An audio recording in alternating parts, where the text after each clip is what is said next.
Sakal Gunaarnavasya Vande Guru Sri Charanarabindam.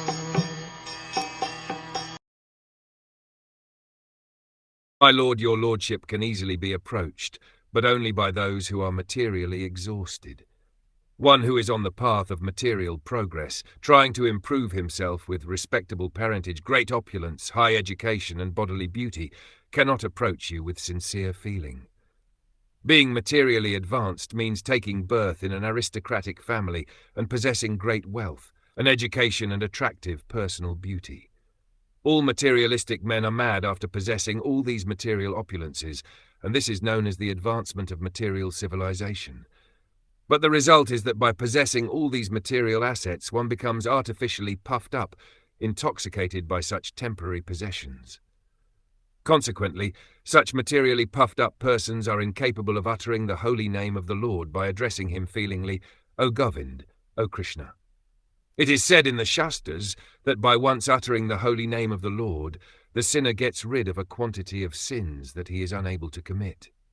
Such is the power of uttering the holy name of the Lord. There is not the least exaggeration in this statement. Actually, the Lord's holy name has such powerful potency, but there is a quality to such utterances also. It depends on the quality of feeling. A helpless man can feelingly utter the holy name of the Lord, whereas a man who utters the same holy name in great material satisfaction cannot be so sincere. A materially puffed up person may utter the holy name of the Lord occasionally, but he is incapable of uttering the name in quality. Therefore, the four principles of material advancement, namely 1 high parentage, 2 good wealth, 3 high education, and 4 attractive beauty, are, so to speak, disqualifications for progress on the path of spiritual advancement. The material covering of the pure spirit soul is an external feature, as much as fever is an external feature of the unhealthy body.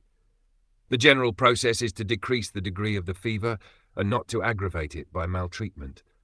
Sometimes it is seen that spiritually advanced persons become materially impoverished. This is no discouragement. On the other hand, such impoverishment is a good sign as much as the falling of temperature is a good sign. The principle of life should be to decrease the degree of material intoxication, which leads one to be more and more illusioned about the aim of life. Grossly illusioned persons are quite unfit for entrance into the kingdom of God.